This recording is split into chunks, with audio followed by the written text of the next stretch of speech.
பிரத்யங்கிரா தேவி அப்படிங்கிற அம்பாளை நாம பல முறை பல இடத்துல பார்த்துருப்போம். உலகத்துக்கே தாயான தேவி தன்னோட உக்கிர ரூபத்தை வெளிப்படுத்தும் பொழுது ஏன் நாக்க நீட்டணும்? நம்மளோட முன்னோர்களான ரிஷி முனிவர்கள் ஏன் இப்படி ஒரு உருவத்தை, அதாவது நாக்க நீட்டின மாதிரி வடிவமைச்சு இருக்காங்க? இதுக்கான யோக ஞான விளக்கம் தான் என்ன? இதுக்கு முதல்ல நம்மளோட உயிர் எங்க இருக்கு அப்படின்னு நாம தெரிஞ்சுக்கணும். நம்மளோட புருவ மத்திக்கு உள்ள அண்ணாக்குக்கு மேல நம்மளோட உயிர் இருக்குது. அண்ணாக்குன்னா உள்ள தொங்கிக்கிட்டு இருக்கக்கூடிய சின்ன நாக்கு தான்.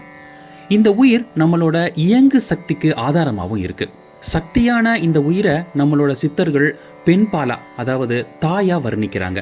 இந்த தாயான உயிரை சித்தர்கள் வாழைத்தாய், சக்தி, ஒற்றை அணு, மனோன்மணித்தாய், பாலா, நாதம், உகாரம், உப்பு அப்படின்னு பல பெயர்கள்ல அழைக்கிறாங்க, வணங்குறாங்க.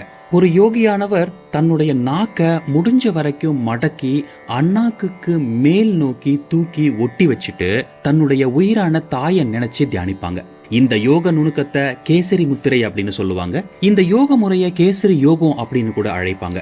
இந்த யோக விளக்கத்தை சுட்டி காட்டத்தான் பராசக்தி தன்னுடைய நாக்க நீட்டி நமக்கு கேசரி யோகத்தை விளக்குறாங்க.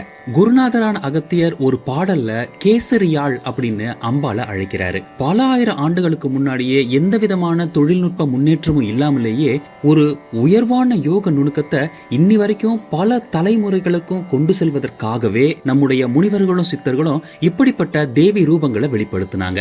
இப்ப பராசக்தி வெளிப்புறமா நீட்டிய நாக்க அதே அளவுல உட்புறமா மேல் நோக்கி மனதால பாத்தீங்க அப்படின்னா நம்மளோட உயிரோட இருப்பிடத்தையே அது காட்டிடும். படத்தை கொஞ்சம் பாருங்களேன். கீழ் நோக்கிய முக்கோணத்தை அப்படியே மேல் நோக்கி பாருங்க, உங்களுக்கு நல்லாவே புரியும். கேசரி அப்படின்னா சிங்கம் அப்படின்னு அர்த்தம். பிரத்யங்கிரா தேவி சிங்க முகத்தை காட்டுவதன் மூலமும் நாக்க நல்லா நீட்டி காட்டுறதன் மூலமும் தாயான சக்தி கேசரி முத்திரையின் மூலியமா தன்னை, அதாவது உயிரை யோக மார்க்கமா வழிபடும் முறையை தெளிவுபடுத்துறா அப்படின்னு புரியுது. இப்போ தாயான பராசக்தி பல ஆயுதங்களை ஏந்தி இருக்காளே, அதோட அர்த்தம் என்ன அப்படின்னு கேட்டீங்கன்னா, நம்முடைய சிரசுல இருக்கக்கூடிய அசுரர்களான மாய கர்ம ஆணவத்தை அழிக்கிறதுக்காக தான் இந்த ஆயுதங்கள் பயன்படுது. இத்தனை போராட்டங்களும் இரவு நேரத்துல நம்மளோட மூளையில இருக்கக்கூடிய நரம்பணுக்கள்ல நடக்குது. இந்த மாய கர்ம ஆணவத்தால நரம்பணுக்கள்ல சிறைப்பட்ட ஆன்ம துகள்களை மீட்டு எடுக்கணும் அப்படிங்கிறதுக்காகத்தான் இந்த போராட்டத்தை தாயான பராசக்தி செய்யறா. பராசக்தியானவள் தான் பயணிக்கக்கூடிய மூளை பகுதியோட தன்மைக்கு ஏத்த மாதிரி தன்னோட உருவத்தையும் ஆற்றலையும் மாற்றிக்கிற. இதனால தான் பல அவதாரங்களா சக்தி தேவிய வெளிப்படுத்துறாங்க.